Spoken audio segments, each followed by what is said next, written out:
cloisonné. En lui parlant, il me faisait penser à toutes les misères.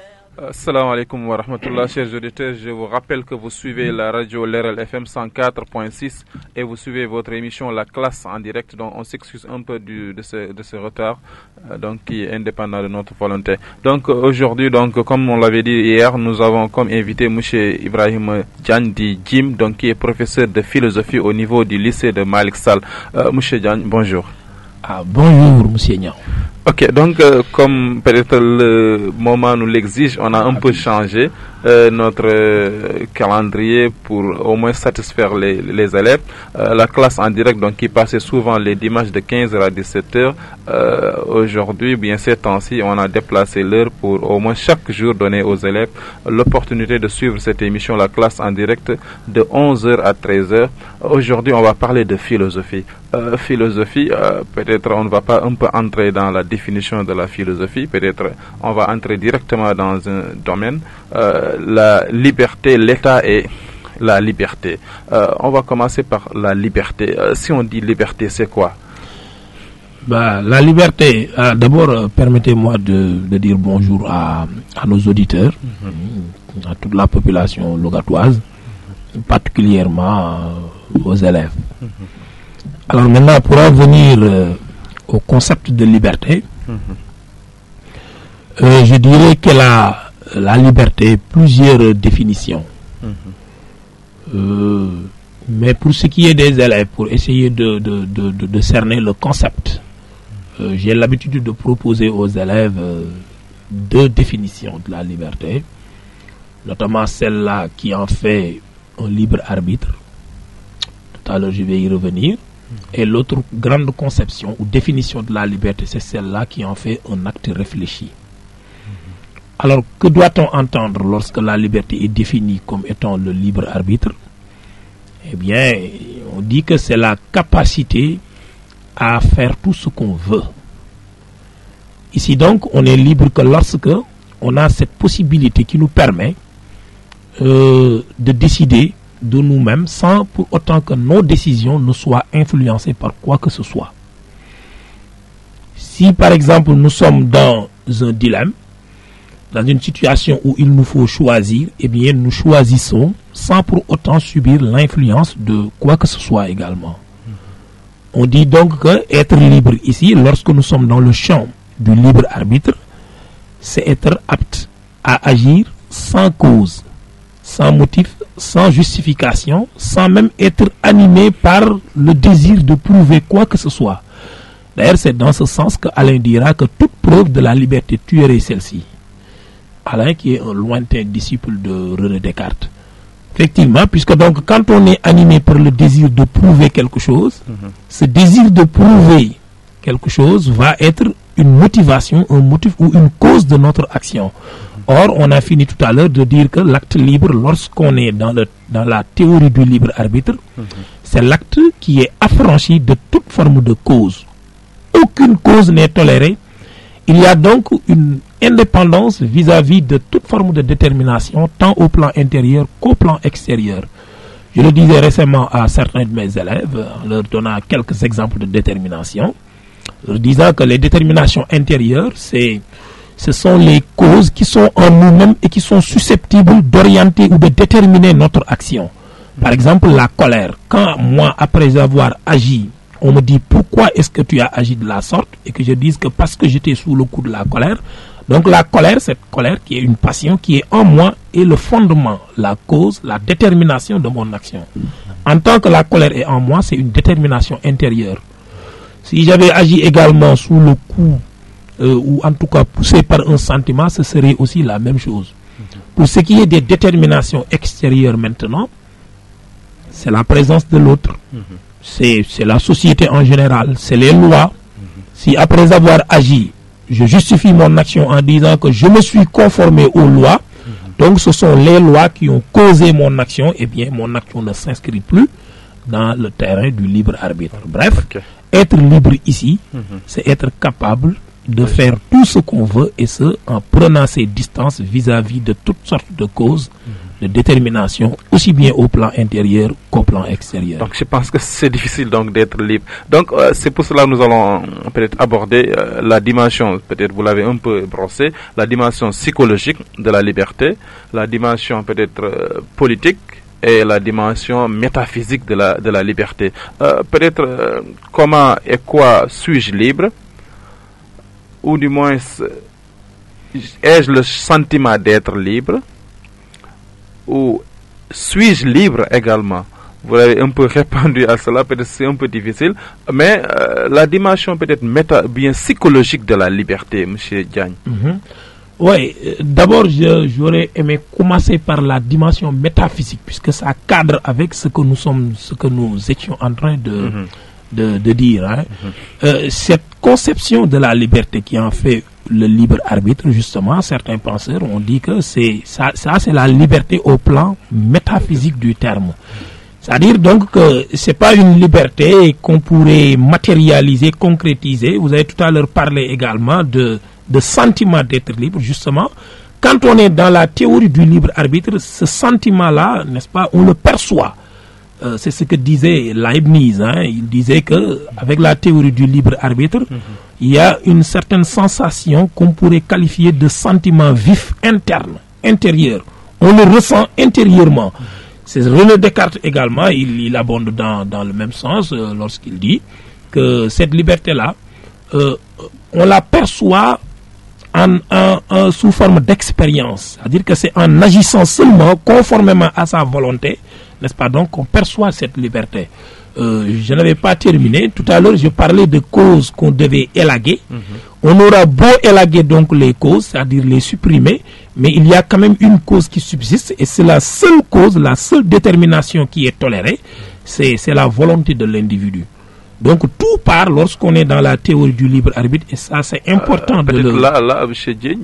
Jim, peut-être il y a quelques différences de ce point de vue entre Leibniz que vous avez dit du XVIIe siècle, Voltaire également qui vient au XVIIIe, je pense, siècle, et celui qui a chamboulé un peu cela, c'est peut-être Sartre. Sartre qui vient peut-être avec son livre L'existentialisme et l'humanisme, donc qui a un peu chamboulé peut-être cette notion de liberté. Oui, c'est vrai que Jean-Paul Sartre a apporté quelque chose d'assez original à propos de la liberté. C'est pourquoi d'ailleurs personnellement quand je visite le concept de liberté en classe, j'en fais une définition à part, hein, la liberté existentialiste version Jean-Paul Sartre. Tout à l'heure, si vous le voulez bien, je pourrais y revenir, mais j'aurais souhaité que vous me laissiez terminer avec la notion de volonté et son importance dans la théorie du libre arbitre. Puisque tout à l'heure, je le disais, toutes les causes, toutes les déterminations doivent être élaguées, c'est-à-dire écartées, hormis la volonté de l'individu. C'est la seule détermination qui est admise. Et c'est la raison pour laquelle le tenant du libre arbitre, après avoir agi, pour justifier son action, il n'évoque rien d'autre à part sa volonté. Il dit, si j'ai agi ainsi, eh bien c'est parce que je l'ai voulu. Donc je fais ce que je veux. Ce vœu-là, ce vouloir-là, c'est en rapport avec la volonté. Et c'est pourquoi René Descartes, quand il reviendra à propos de la liberté, il dira de cette volonté-là, que non seulement elle est incommensurable, elle est immense, elle est très ample, vaste, mais cette volonté également, c'est le soubassement, le point de départ de toutes nos actions. C'est le premier commencement. Tout part de notre volonté et tout tourne autour d'elle. Il dira également de cette volonté qu'elle est indépendante. Indépendante dans la mesure où rien ne peut orienter ou déterminer la liberté, la volonté plutôt, même l'entendement, dit René Descartes, qui cohabite avec elle, la volonté, n'a aucun pouvoir de coercition sur la volonté, qui encore une fois demeure souveraine, c'est-à-dire entièrement libre ou indépendante, pour reprendre René Descartes. Il dit également de cette volonté qu'elle est fondamentale. Elle constitue non seulement le fondement de toutes nos actions lorsqu'on est dans la théorie du libre arbitre, mais elle est vitale, c'est-à-dire que quand on parle de théorie du libre arbitre, la volonté demeure nécessaire. On ne peut pas enlever la volonté lorsqu'on est dans le libre arbitre. Et cette volonté, son immensité, comme on a dit tout à l'heure, nous fait qu'elle nous rapproche de Dieu. Descartes le dit, il n'y a que la volonté seule que j'expérimente en moi être si grande que je ne conçois point l'idée d'aucune autre plus ample et plus étendue, en sorte que c'est elle qui me fait connaître que je porte l'image et la ressemblance de Dieu. C'est-à-dire que tout comme Dieu a la possibilité de faire ce qu'il veut, lorsqu'on est dans la théorie du libre arbitre, on est animé du même sentiment. On a l'impression également qu'on a la possibilité, en tout cas, de faire tout ce qu'on veut. Donc il y a lieu ici d'assimiler, n'est-ce pas, le tenant du libre arbitre à l'être divin, c'est-à-dire Dieu. Ok, donc merci. Donc je rappelle, chers auditeurs, que vous suivez la radio Lerl FM 104.6 et vous suivez votre émission La Classe en direct. Aujourd'hui, nous sommes avec M. Jim, donc qui va nous parler, bien qui est en train de nous parler donc de la liberté, mais également de l'État. Vous pouvez suivre ou bien participer à l'émission en appelant au numéro 88 628 17 88. 88 628 17 88. On avait un autre numéro, mais ce numéro peut-être ne passe pas aujourd'hui. Vous allez passer par le serveur 88 628 17 88. 88 628 17 88. Monsieur Jim, peut-être vous l'avez un peu évoqué, peut-être c'est cette notion de liberté qui peut-être dépend exclusivement de la personne elle-même. Mais il y a d'autres peut-être notions de liberté qui ont été évoquées par d'autres philosophes. Oui, avant de passer à ces autres conceptions de la liberté, vous me permettrez également peut-être d'aborder les limites de la théorie du libre arbitre. Puisque le libre arbitre, et ça c'est une des caractéristiques marquantes de la philosophie, le libre arbitre n'est pas accepté, partagé par tout le monde.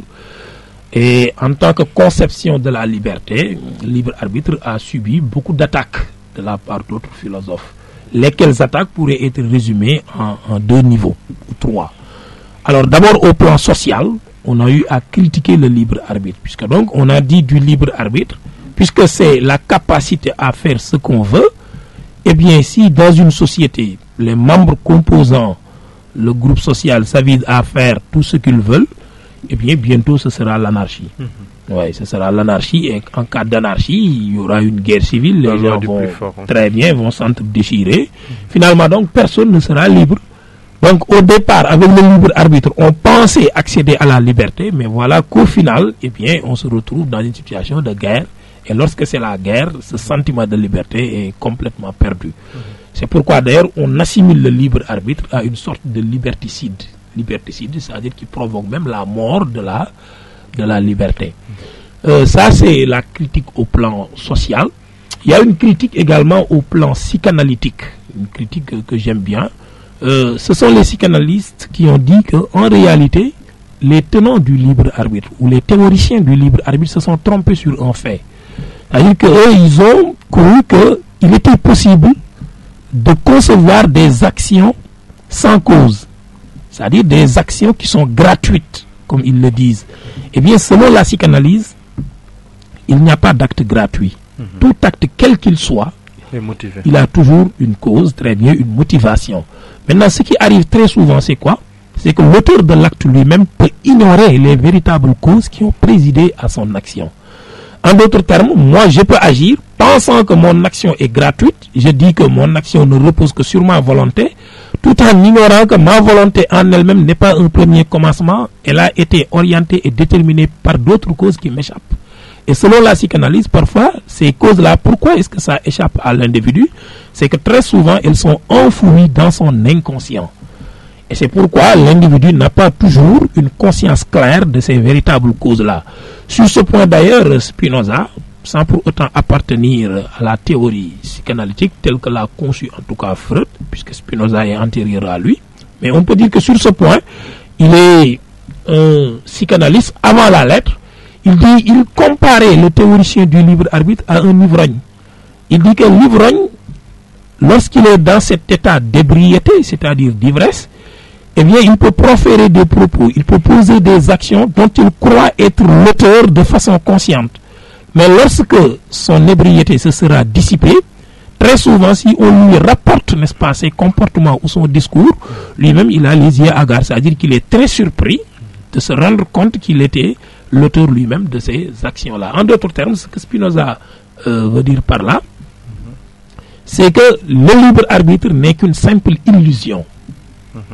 Ça n'a rien de réel, rien de concret.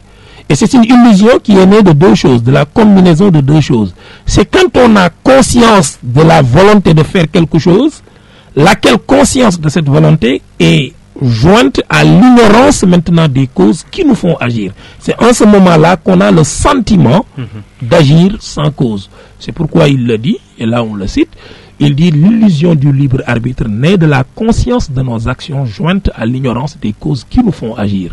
Donc, juste pour dire que le libre arbitre, sur ce point, quand on sait que il reposait sur le postulat selon lequel l'homme est capable de poser des actions sans cause, des actions gratuites, et que la psychanalyse démontre l'impossibilité de poser des actions gratuites, cela fait effondrer tout simplement toute la théorie du libre arbitre. L'exemple que l'on donne également très souvent à ce niveau, c'est Lafcadio, un personnage extrait de l'ouvrage Les Caves du Vatican, dont l'auteur est André Gide. Lafcadio qui voyageait dans un train, et le hasard a fait qu'il était dans un wagon seul avec Lafcadio. Eh bien, il a tué Lafcadio. Il tue le vieux Fleurissoir en disant que l'acte est gratuit puisque Fleurissoir ne lui a rien fait. Il l'a regardé un bon bout de temps et puis a décidé de le tuer après avoir compté jusqu'à 8 ou 9 comme ça. Il aperçoit un feu et puis balance le vieux dans le vide. Ensuite, il s'écrit en disant voilà un acte gratuit, un acte autochtone, un acte né de soi, c'est-à-dire un acte motivé par rien du tout. Il était lui dans la logique de justifier, d'illustrer le libre arbitre. Mais les psychanalystes vont rebondir sur ça pour dire que Lafcadio est certes animé du désir, de la volonté de tuer, mais la question maintenant est de savoir pourquoi est-ce qu'il est animé par cette volonté. Et la réponse à cette question pourrait maintenant nous amener à s'interroger sur son passé, notamment sur son enfance. Peut-être qu'étant enfant, il était victime d'un défaut d'amour. Il n'a pas été suffisamment aimé, suffisamment chéri, adulé, si bien donc que pour lui, devenu adulte, la vie selon lui, n'est-ce pas, donc c'est des conflits, être heureux, c'est faire mal à autrui, etc. C'est pourquoi très souvent d'ailleurs on le dit, avec les enfants, il faut beaucoup faire attention. Comme le dit la psychanalyse, l'enfant est le père de l'adulte, c'est-à-dire que ce que nous sommes aujourd'hui dans notre vie d'adulte est fortement strié par notre vécu du temps où on était enfant. Ok, donc merci. Donc je pense que vous avez un peu cerné ce qu'on appelle les limites de du libre arbitre, donc sur le plan social. Donc si on pense agir donc soi-même, donc on peut-être va aller vers ce qu'on appelle la loi du plus fort, donc ce qui va amener le désordre au niveau de la société. Sur le plan psychanalytique également, vous avez montré les limites. L'homme pense agir sans motif, mais malheureusement au fond, donc il y a ce qu'on appelle dans le subconscient, comme vous l'avez dit, il y a des choses qui lui ont fait agir, donc ce qui montre qu'il y a des limites sur ce plan de la liberté. Il y a d'autres également théories, M. Diagne, d'autres gens qui ont théorisé cette notion de liberté ou bien cette conception de la liberté. Bien sûr, il y a ce que l'on appelle de façon générale les philosophes contemporains pour qui le libre arbitre n'est pas le libre arbitre. Conformément d'ailleurs à ce qu'on vient de dire, si on se base sur les critiques, logiquement on va annihiler, c'est-à-dire écarter le libre arbitre comme étant la bonne définition de la liberté. Et c'est sur ce point que d'autres penseurs ont conçu une autre définition de la liberté, une autre approche pour en faire un acte réfléchi. Alors qu'est-ce à dire? Cette fois-ci, au lieu de faire reposer nos actions et nos choix sur notre seule volonté, ce qui d'ailleurs n'est pas possible, on l'a déjà dit, eh bien, il faut reposer l'action libre sur deux points. D'abord, la raison, ensuite les lois. Et je pense que, d'ailleurs, c'est ce que je dis aux élèves, si vous voulez savoir ce que c'est que véritablement la liberté, eh bien, pensez-la en fonction de ces deux éléments, la raison et les lois. D'abord, la raison, pourquoi? Si nous voulons être libres, nous devons nous fier à notre raison et pas à notre volonté. Notre raison, pourquoi? Parce que les problèmes, les obstacles, les contraintes, elles sont toujours là. Vous savez, le théoricien du libre arbitre, lui, il a cru bon d'être capable de délaguer ou d'écarter les contraintes en un coup de baguette magique, ce qui est impossible. Alors, comment faire maintenant, puisque les contraintes nous tenaillent? Elles sont là. Elles jalonnent notre existence. On ne peut pas vivre sans contraintes, on ne peut pas vivre sans problème. Les problèmes sont là. Comment faire maintenant pour être libre? Eh bien, il faut se tourner du côté de notre raison. C'est la raison qui doit, après après avoir longuement réfléchi, qui délibère et qui nous propose une solution qui va nous permettre de contourner intelligemment les obstacles, les contraintes et les problèmes. C'est dans ce sens d'ailleurs que Hegel, le philosophe allemand, disait de l'homme plutôt qu'il se libère par la ruse de la raison.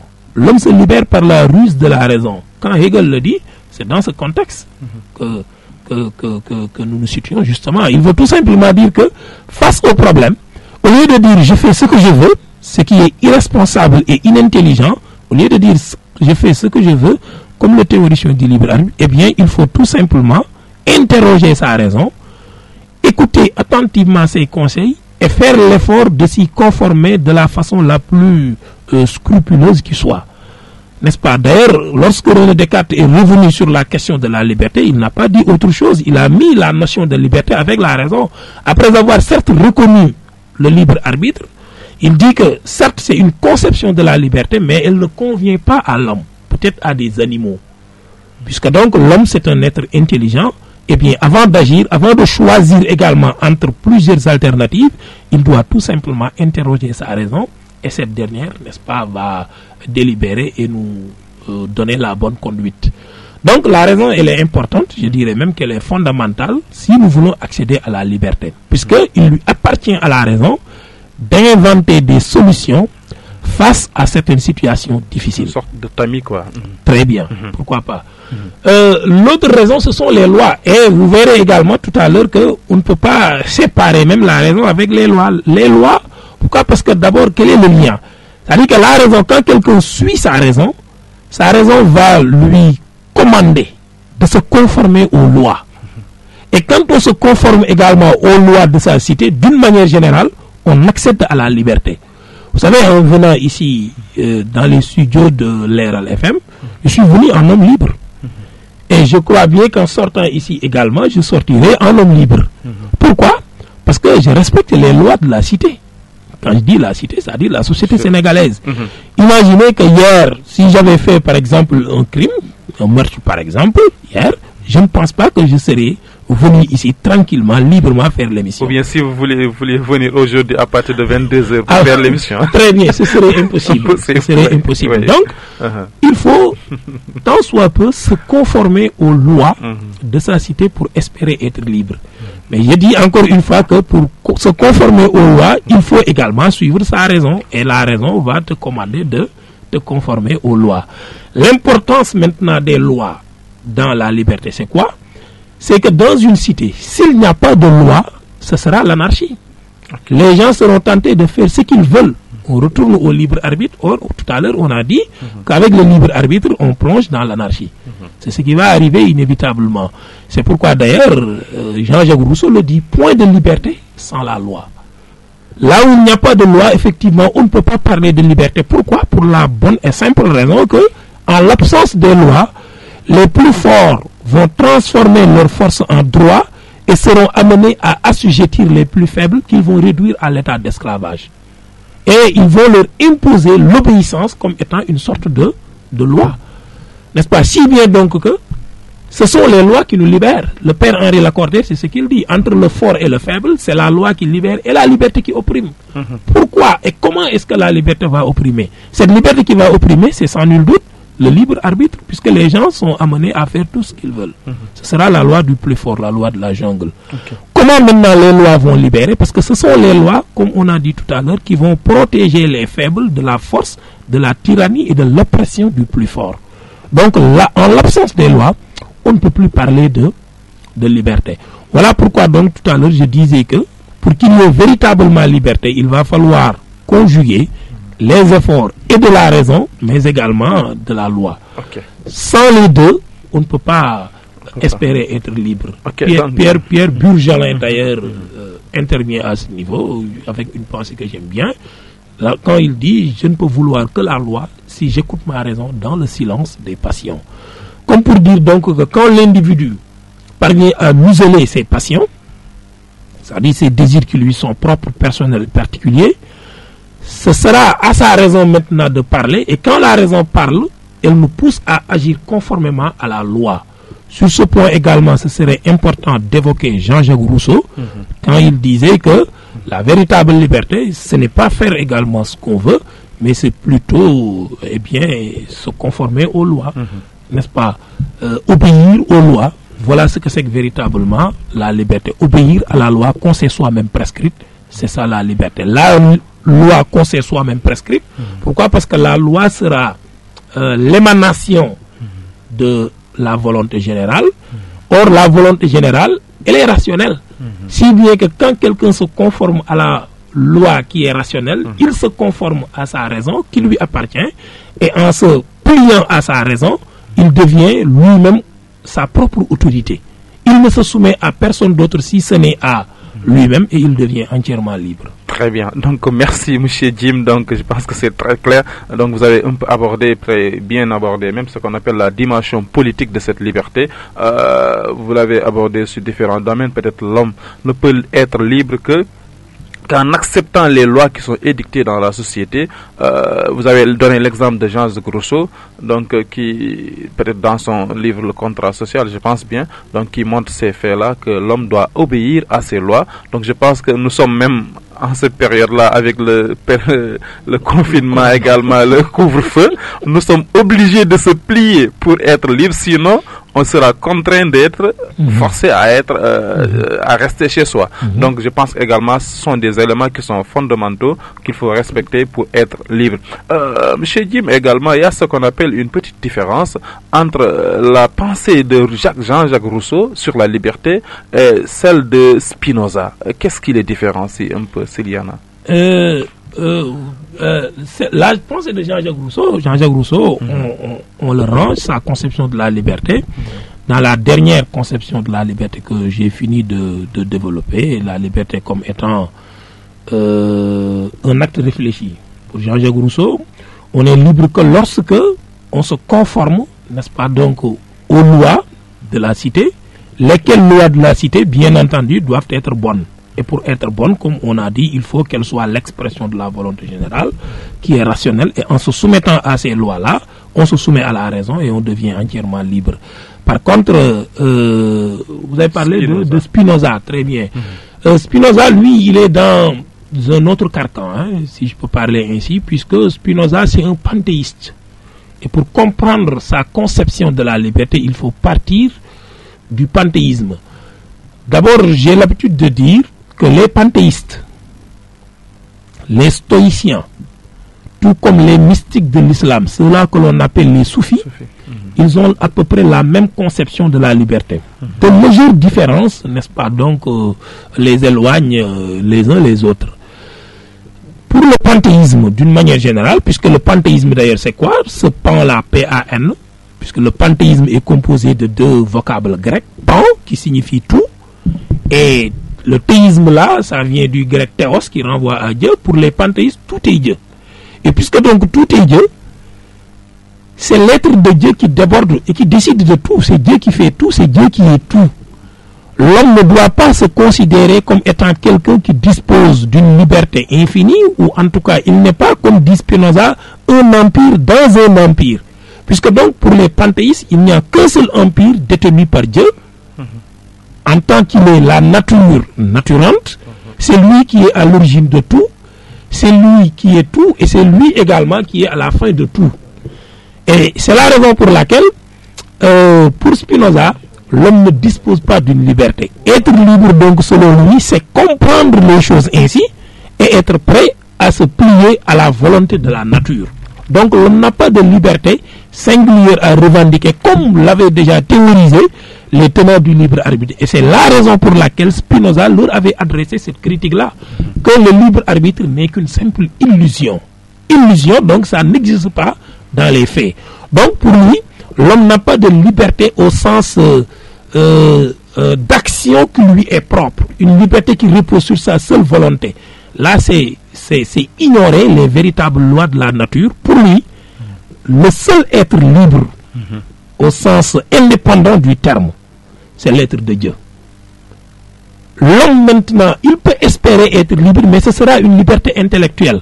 Cette fois-ci, être libre pour l'homme, c'est comprendre véritablement que rien ne dépend de lui, tout dépend de Dieu et il se soumet maintenant aux lois de la nature.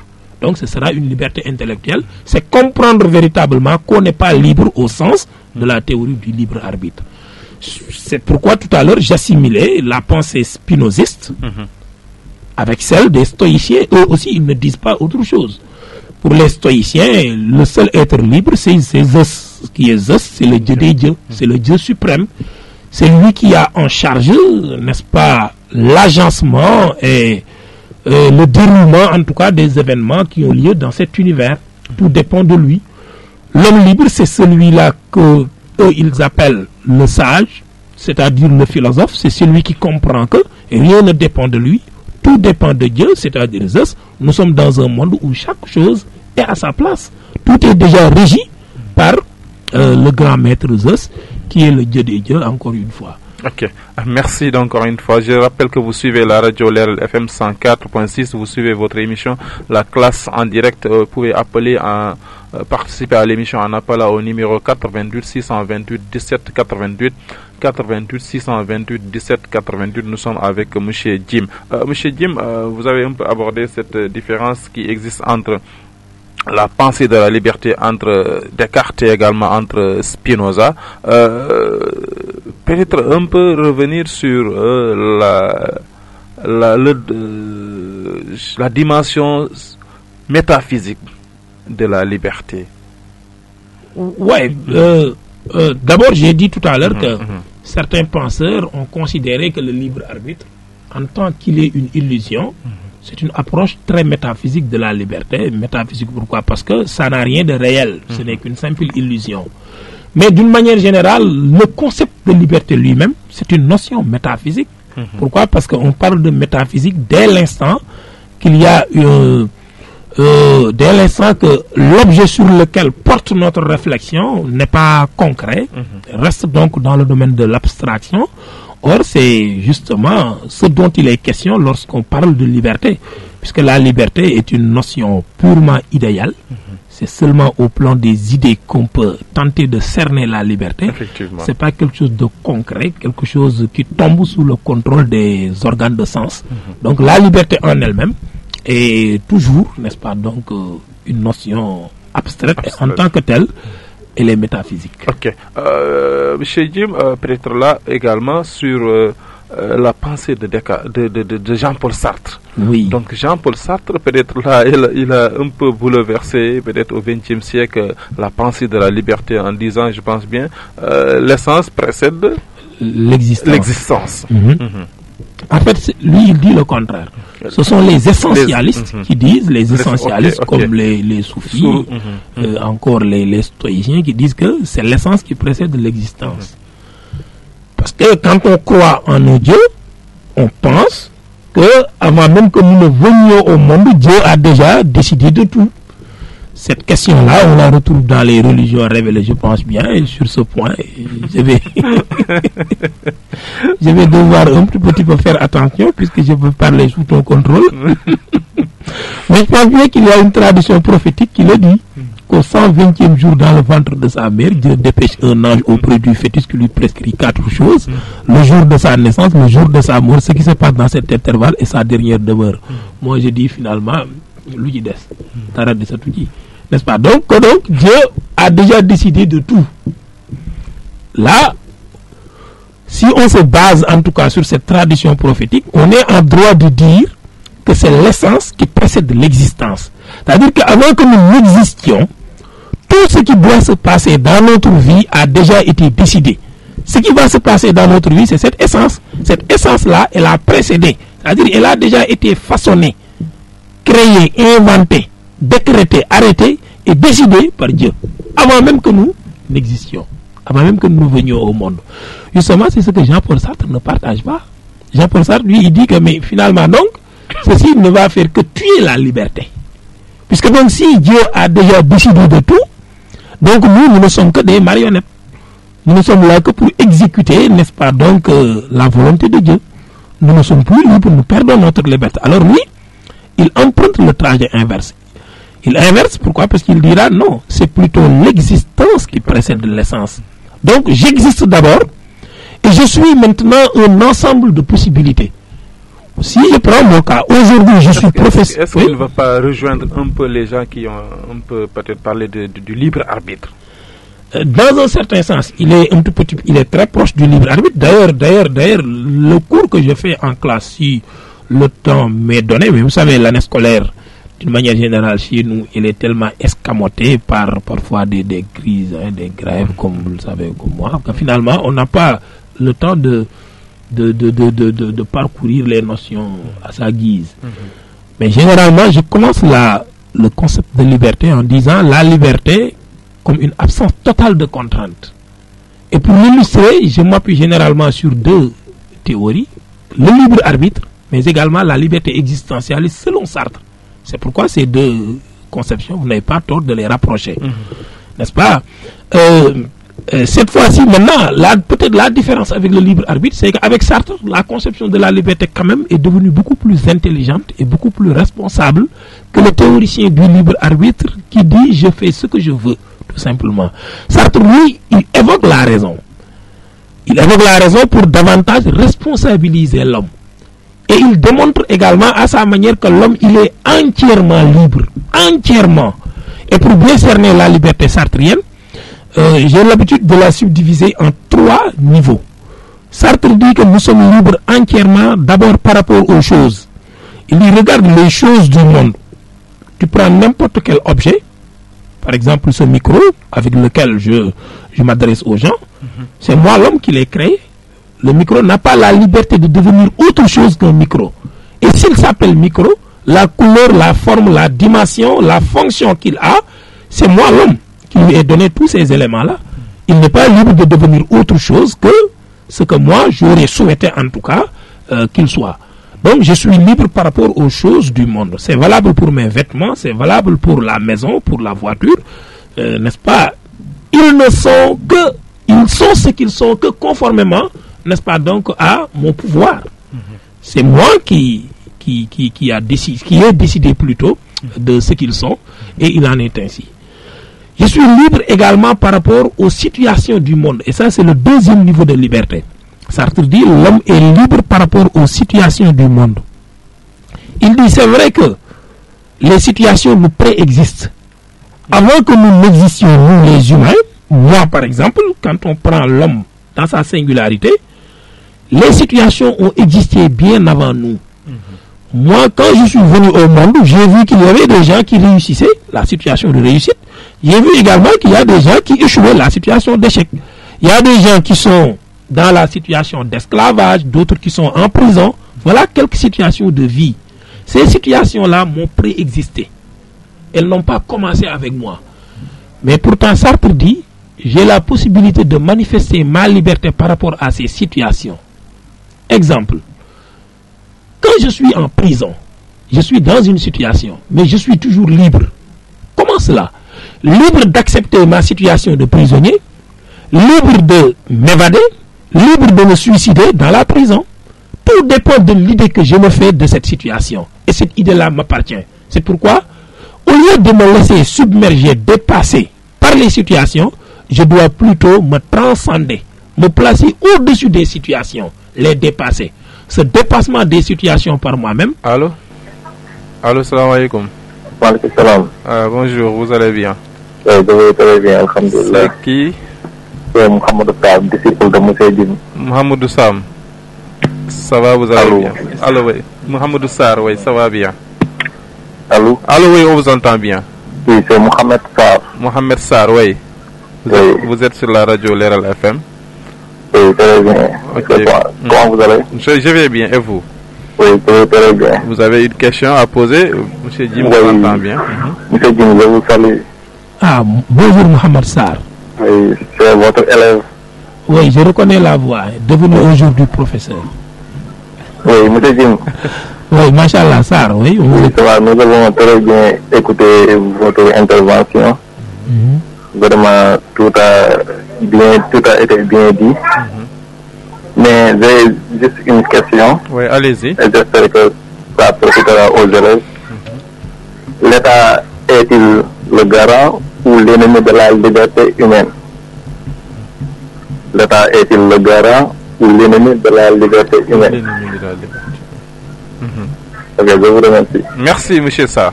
Merci beaucoup. C'est gentil de vous rappeler. Donc, je rappelle également, vous pouvez participer à l'émission en appelant au numéro 88 628 17 88 88 628 17 88. Ok, M. Jim, vous étiez en train de dire. Oui, M. Sarr, à qui je redis bonjour au passage. Je me souviens qu'il a été mon élève au lycée Malick Sall, je pense bien en 2011-2012 comme ça. Aujourd'hui, il est devenu professeur de philosophie. Quelque part au Sénégal, je ne sais même plus où exactement. Machallah.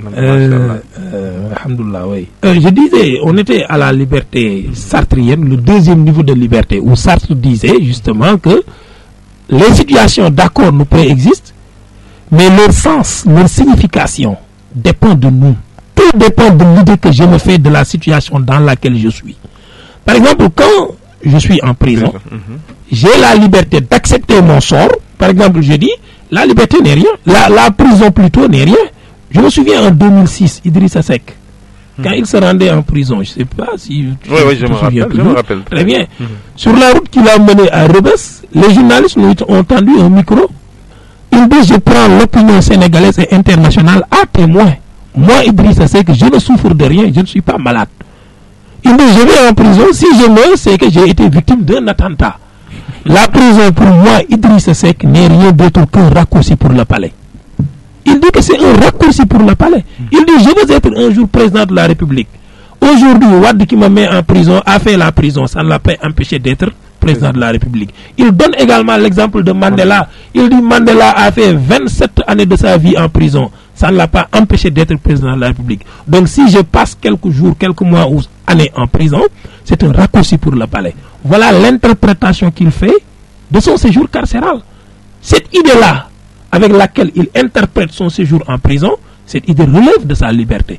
C'est pourquoi Sartre dit que la situation d'être en prison ou la situation d'esclavage n'est pas un mal en soi. Tout dépend de l'idée qu'on a fait. Puisque d'autres à la place de Idrissa Seck, j'ai eu à assister à une audience où, lorsque le juge a annoncé, n'est-ce pas, donc, au supposé coupable qu'il allait passer sa première nuit en prison, il est tombé en crise cardiaque. Oui, il a piqué une crise cardiaque. Il y a d'autres qui ont pleuré. Très bien, d'autres pleurent. C'est comme la situation d'échec. Je me souviens que lors de la dernière Coupe de... Oui, allô? Malheureusement, donc il parle, allez-y. Lors de la dernière Coupe d'Afrique, certains entraîneurs ont démissionné lorsque leurs équipes se sont fait éliminer dès le premier tour. D'autres ont décidé de rester. Tout dépend donc de l'interprétation qu'on fait de la situation. Okay. Donc, tout dépend de l'interprétation que l'on fait de la situation. On va prendre une petite pause pour revenir dans le studio. Allah, Allah, wa Rasul Allah. Allah, Allah, wa Habib Allah. Allah, Allah, nous implorons ton aide, car sans ton aide nous sommes tous égarés. Allah, Allah, apprends-nous à aimer, car sans ton amour tout est empoisonné. Ok, salam alaikum wa rahmatullah. Donc après cette petite pause, cette récréation, nous allons rentrer en classe pour continuer notre cours en classe en direct. La classe en direct, donc cette émission que vous suivez toujours sur la radio LRL FM 104.6 avec ce Covid-19 qui chamboule un peu la situation mondiale. Donc on est obligé donc de changer et de faire tous les jours de 11h à 13h un cours, soit en philosophie, en histoire et géographie, en anglais, en espagnol. Donc vous allez suivre ça sur la radio LRL FM 104.6 et pouvez participer à l'émission en appelant au numéro 77 431 77 78 77 431 77 78 pour permettre aux élèves d'appeler et de poser leurs questions. Donc, M. Jim, nous étions en train de voir ce qu'on appelle la pensée de Sartre sur ce qu'on appelle la liberté. Oui, et nous en étions au deuxième niveau de liberté, où Sartre disait que l'homme est libre par rapport aux situations. Les situations ne sont rien. Quand bien même elles nous préexistent, leur signification, leur sens dépend de nous. C'est l'idée que je me fais de la situation qui est le plus important. Or, cette idée-là dépend de moi, elle relève de ma liberté. Même si je suis réduit à l'état d'esclavage, cela n'est pas un mal en soi. Puisque l'esclavage peut être accepté, peut être toléré. Je peux interpréter la situation en disant que c'est le signe de la volonté divine. J'accepte ma condition d'homme esclave. Demain, je serai récompensé par Dieu. c'est une interprétation. Je peux me dire également, je ne suis pas né pour être l'esclave de personne.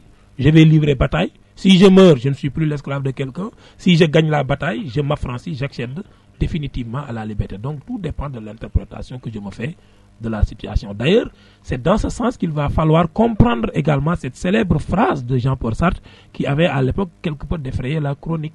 Quand il disait, s'adressant aux Français, il leur dit « Nous n'avons jamais été aussi libres que sous l'occupation allemande ». Ça étonnait plus d'un. Mais ce que Sartre voulait dire par là, c'est que l'occupation allemande en tant que telle n'est rien. Tout dépend de l'interprétation que les Français vont en faire. Ils peuvent utiliser cette situation d'occupation pour livrer une bataille héroïque et chasser les Allemands de leur territoire. Tout comme également, si les Français étaient un peuple soumis, eh bien, ils pourraient accepter la domination allemande comme étant la volonté divine. Donc, tout dépend de l'interprétation que je me fais des situations. Je le disais, c'est pourquoi Sartre dit qu'il faut tout faire pour ne pas se laisser submerger par les situations. Les situations, l'homme est plus important que les situations en tant que telles. Il doit se placer au-dessus d'elles. Il doit les dépasser. Ce dépassement des situations par moi-même, c'est ce que Sartre appelle la transcendance. Donc, nous devons nous transcender.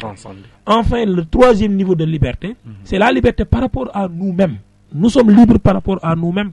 Pourquoi? Parce que Sartre dit, quand je fais une introspection, c'est-à-dire quand je réfléchis sur moi-même, quand j'interroge ma conscience, elle a la possibilité de se dédoubler, c'est-à-dire se scinder en deux, de poser une partie d'elle-même devant elle-même et de l'interroger.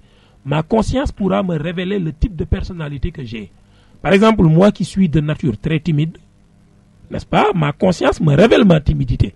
Maintenant, j'ai la liberté, soit de persévérer dans cette timidité si cela m'arrange.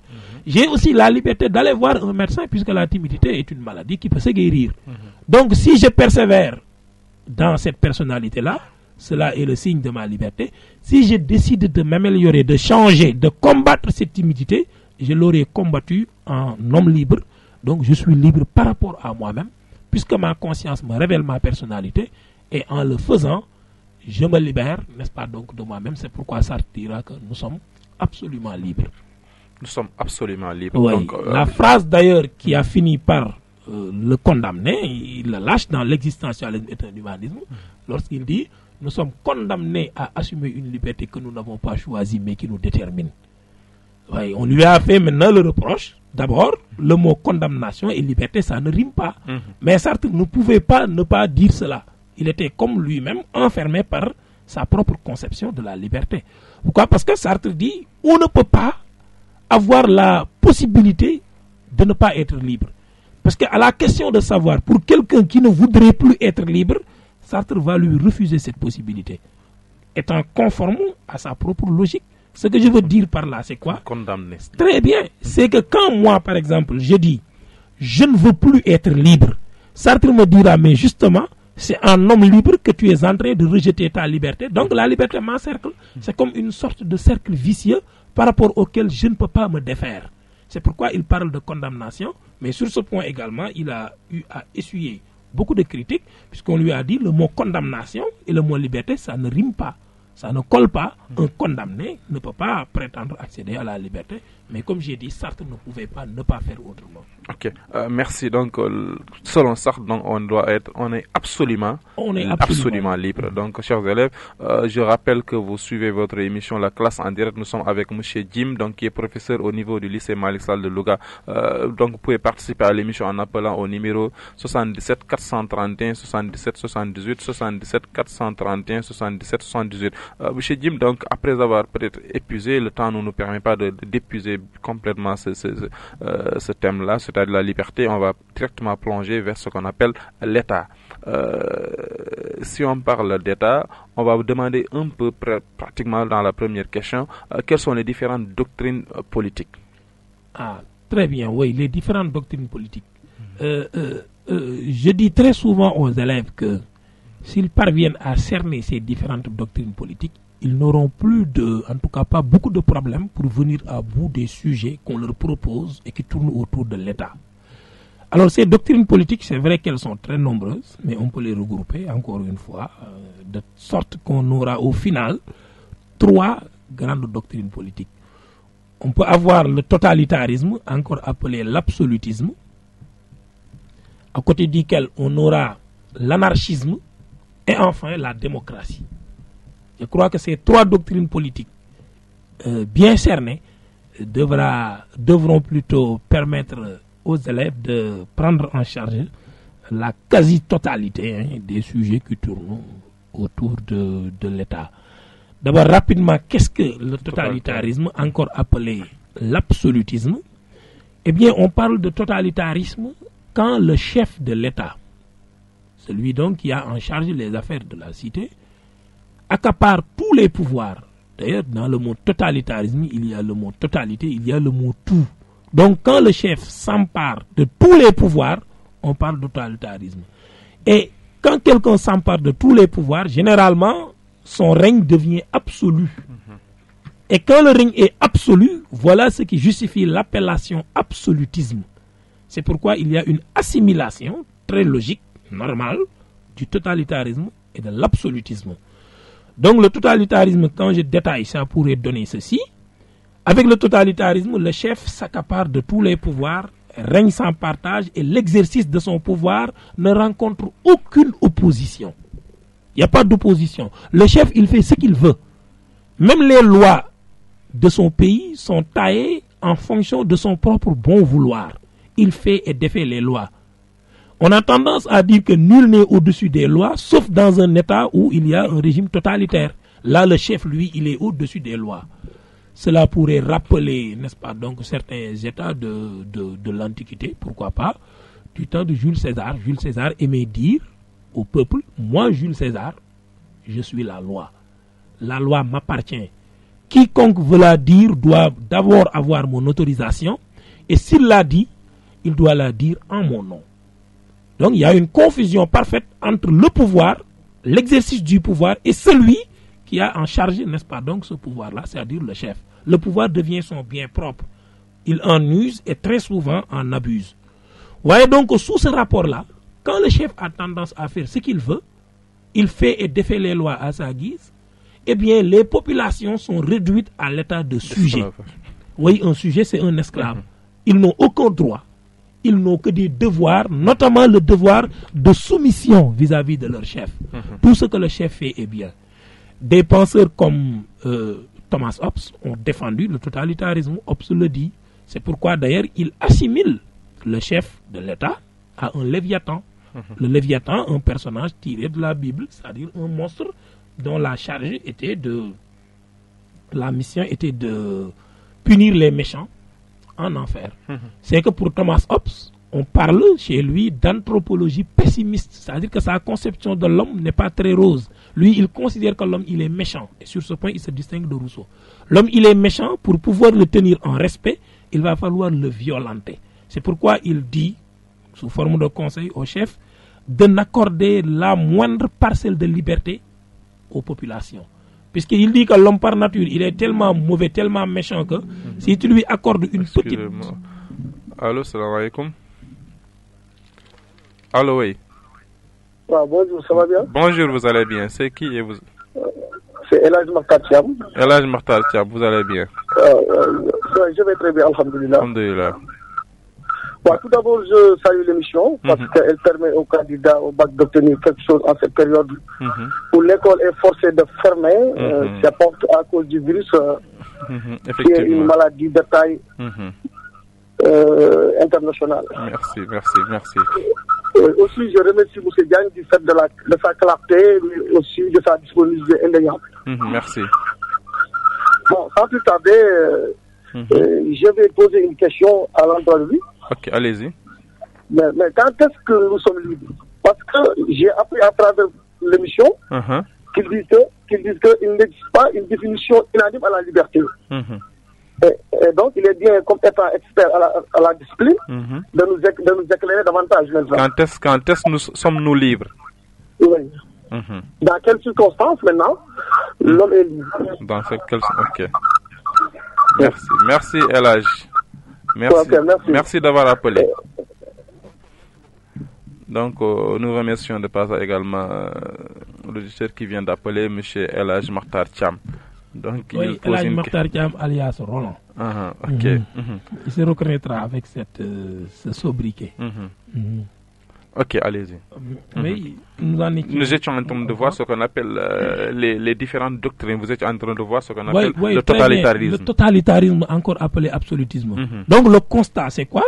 C'est que les populations ne sont pas libres.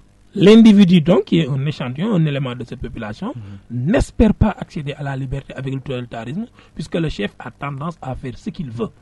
Comme vous avez dit. Très bien. On l'a illustré avec la conception obésienne de l'État. Lui, il assimile le chef à un léviathan. Le léviathan, c'est un monstre. C'est que pour lui, pour pouvoir diriger les hommes, il va falloir prendre l'allure, la forme d'un monstre. Il va falloir les piétiner, les brimer, les opprimer, les réprimer, sans leur accorder la moindre parcelle de liberté. Parce qu'il dit, aux hommes, si tu leur accordes une petite parcelle de liberté, eh bien, ils vont davantage en redemander, à telle enseigne qu'ils pourraient renverser le pouvoir, et en renversant le pouvoir, on retombe dans la guerre civile et on retourne à l'état de nature. Et selon Hobbes, l'état de nature, c'est la pire des choses qui puissent arriver aux hommes. Donc, il faut mater les hommes. Donc, avec le totalitarisme, le constat, c'est quoi? C'est que nous ne sommes pas libres. Allô, salam alaikum. Alaikum salam. Vous allez bien? C'est qui? Abdallah Babadien. Abdallah Babadien. Mun nga fay rajo bi wala nga sore ko tuuti? waaw fay naa na ngeen def? Alhamdulillah. ñu ngi leen di ziar yow ak gan. Monsieur Jim. ngeen di waxtaanee xam naa ni yéen a ngi ciblé xale yi nekk ci terminal ak yu demee noonu di jàng français mais jàpp naa ni. surtout jëm ci maanaam philosophie. ak comme nga ma invité Jim. invité ñoo xam ne vraiment. dégg nañ ci may ko ci yàlla may. ndax yeesaa nag ba ngeen ci doon laalaale wolof. bu boobaa am na ñoo xam ne. waaw waaw te li ngeen wax ay xalaat la. waaw lu am na ci ñoo xam ne maam ña nga toog. mën nañoo jàng maam philosophie. même buñ ko déggul ci français mais ci yéen dëgg. ci arabe surtout boobaa dinañ ci am xalaat. fi nga gis sax koo xam ne. mën nga wax loo xam ne xëy na. jëlee nga ko ca benn borom xam-xam bu mag ci maam philosophie. Oustaz dagguma dama lay laajaal al qada wal qadar xam nga dañ ci dugg tuuti léegi qada wal qadar. waaw man kay xam naa ne foofu ngeen nekk maam local libre yu demee noonu. waaw léegi foofu noonu dafay am fekk ay yoo xam ni maam yu bëri la. am na ci am yoo xam ni. bu nekkoon ci wolof yéen saa borom xam-xam wala dongo yi dégg ko. dinañ leen mën a maam jàppale tamit ci beneen côté bi diine bi. pour mu am maanaam lu complet. mooy yeesaa nga wolof ba nga xam ni. xalaat boobu parce que yéewaat ni yëpp maam l'islam wax na ci borom xam-xam yi maam wax nañ ci. moo tax yeesaa su ma nee tënk tamit yeesaa wolof. dina dimbali kenn dina dugg parce que xay suñu doom yi koy jàng ñëpp ma ay jullit la. waaw mi ngi lay dégg ay Sow Joy. waaw waaw bisimilah. oustaz ñu ngi lay ziar ñu ngi lay ziar di rafetlu itam sa xalaat. waaw ñu ngi lay ziar baax nag. macha allah yal na yàlla nangu ziar. mais li nga wax nii de lu am solo la man pour wax dëgg rek bi may ñëw ci yoon wi sax maa ngi xalaat di wax bu ma ñëwee dama war a proposer ki ma invité est-ce que ñu def ko lépp français wala ñu def lépp wolof wala ñu jaxase ko man day awma ci benn problème fii mu nekk nii sax bu nangu woon moom nii desutu émission bi lépp ñu def ko olof man awma ci benn problème te li nga wax itam lu dëggu la de ndax élèves yi ñuy dégg sax nag ci la ñuy gën a mën a comprendre loolu tamit dëgg la man mii bu ma nekkee classe loolu élèves yi mën nañ ko seede dinaa di wax français comme ni mais lu bëri ci cours bi dama koy expliquer itam en wolof parce que ñoom ñooy cible bi ñoom ñoo tax ngay def leçon bi donc noo ko mënee def ba ñu comprendre ka rek loolu day gën yëwan maa ngi lay dégg itam nga wax li ñu ba tudd ci wàllu islam li ci dëgg la li ci islam wax ak yooyu loolu débat yu am solo la te man nii personnellement itam pour wax dëgg débat yu ma passionné la loolu xam naa du ñàkk sax moom bu ñaa bëggee ñu def ko benn émission spéciale buy ñëw buy wax ci loolu ñu waxtaan ci li ci waa ahlu tasawuf allo déggatoo bu baax. allo waaw. yaa ngi dégg. waaw maa ngi dégg léegi waaw. waaw ma ni sa wàllu liberté bi ñaa juñu xadaa ak xadar moom la wax. loolu bu doon sama sagoo sax ñu dajawaat fi pourquoi pas benn bés def ci émission spéciale ñu sottante ci xalaat wax li ci ni ko diine ji déggee ni ko yenn philosophie déggee ba nga xamante ni defe naa ñëpp dinañ ci jëriñu bu baax a baax. waaw ay ca bismillah. waaw loolu daal xam naa ba ci woon yi ay bunt la yoo xam ne lu tax sax man ma dugg am na ay kuréel yoo xam ne maanaam bunt bii xaw a am ay njumte yu garaaw ñu tudd al mu'tazila ak ñu ñu tuddee maanaam yeneen i kuréel ay jox ñu yaay yi deme noonu les mu'tazilites parce que ñun koy jànge ñun yi nga xam ne maanaam ci maanaam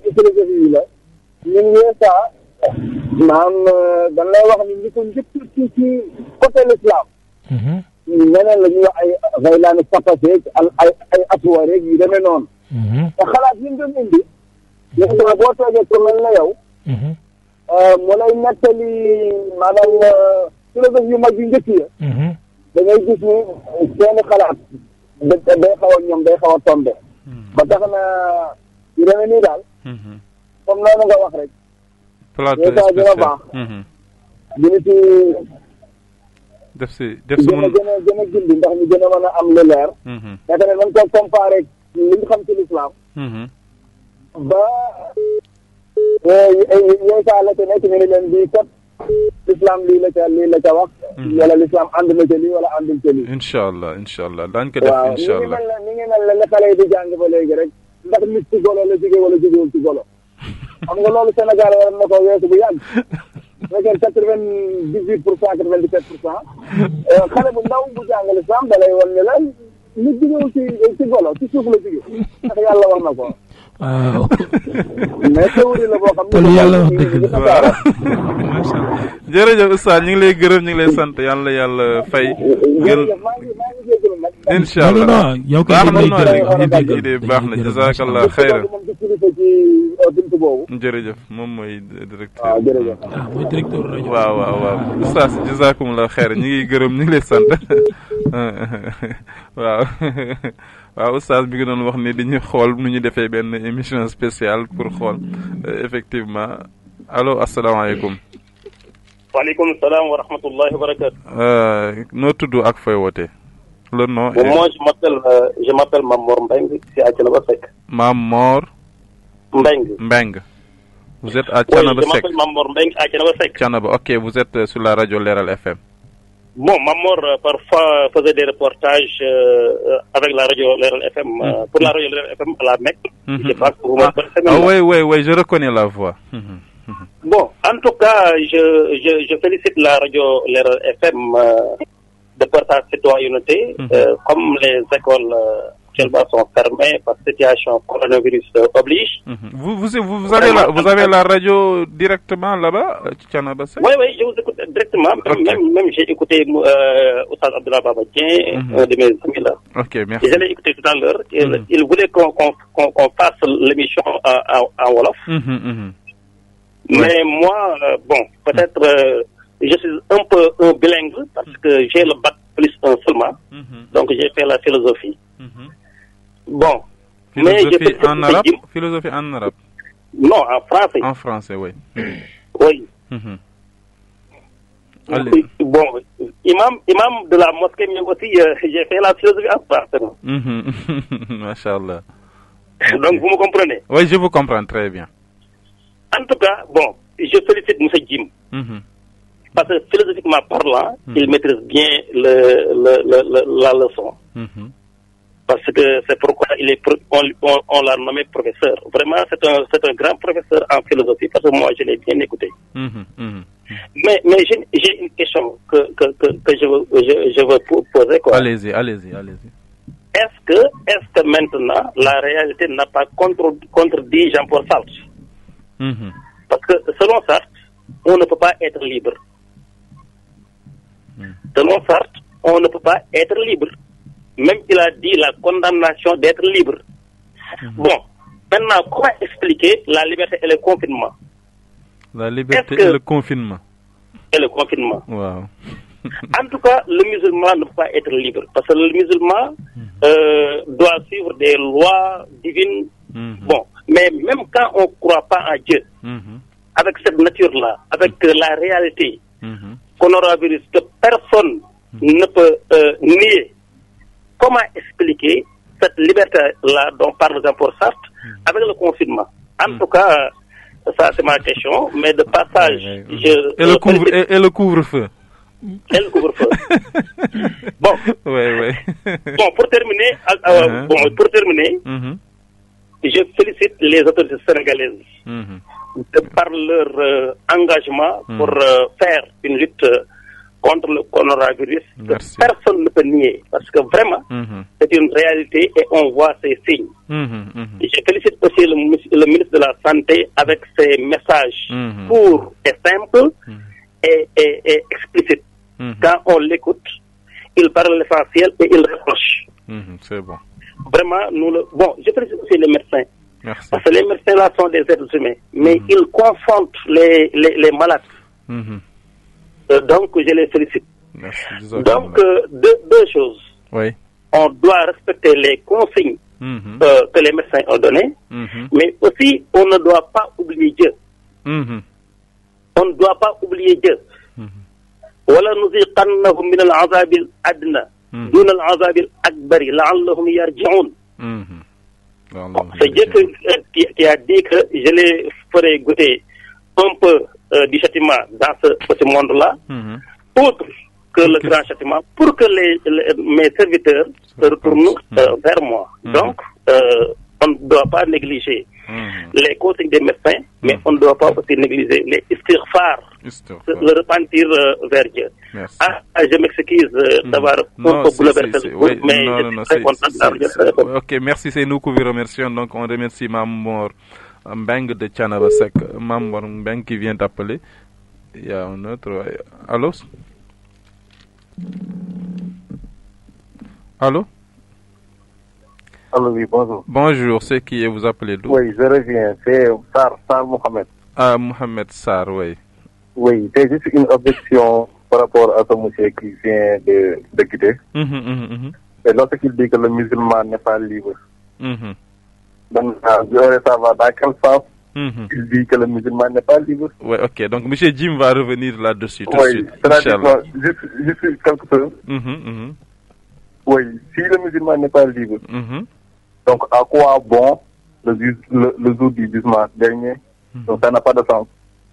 Si il décide de nous juger par rapport à nos actes, c'est parce que nous sommes libres et nous sommes responsables de nos actes.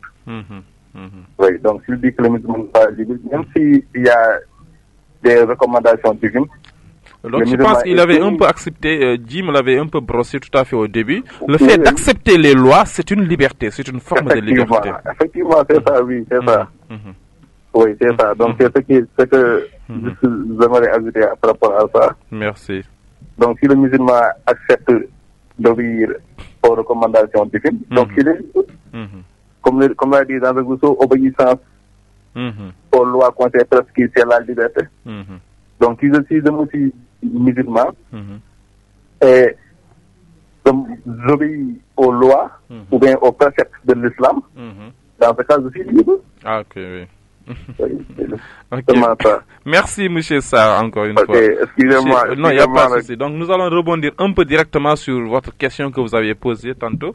Donc, je pense que la question bien de M. Sarr, c'était l'État est-il le garant ou l'ennemi de la liberté de l'homme?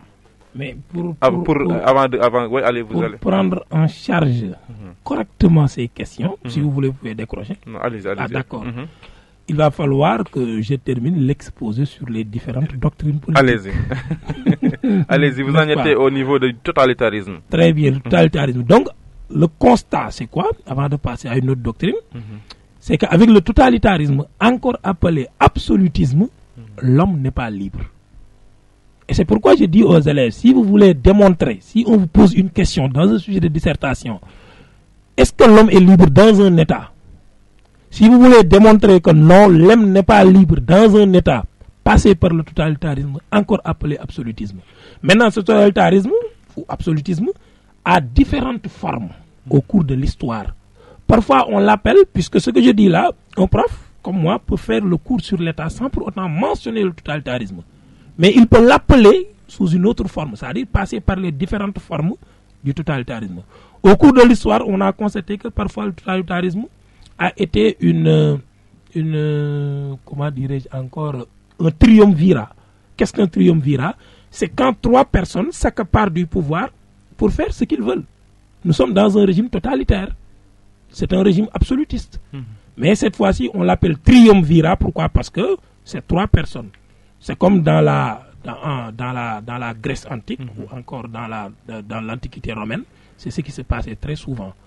Parfois également, ça peut devenir une oligarchie. Parfois, ça peut revêtir une forme de monarchie.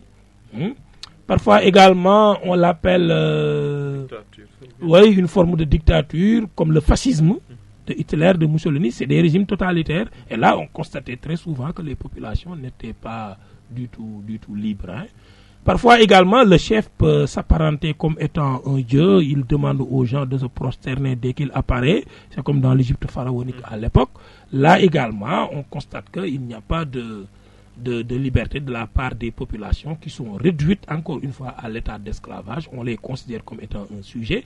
Or, le sujet se définit comme étant un individu qui n'a que des devoirs et aucune forme de droit ne lui est accordée. Donc, il perd sa liberté. Maintenant, à côté du totalitarisme, il y a ce qu'on appelle l'anarchisme, qui est une doctrine politique. Qu'est-ce que l'anarchisme? L'anarchisme, d'abord, se pose en réaction par rapport au totalitarisme. C'est-à-dire qu'après avoir constaté que l'homme a perdu sa liberté, eh bien, les anarchistes se sont dit, qui est à l'origine de la confiscation de la liberté de l'homme?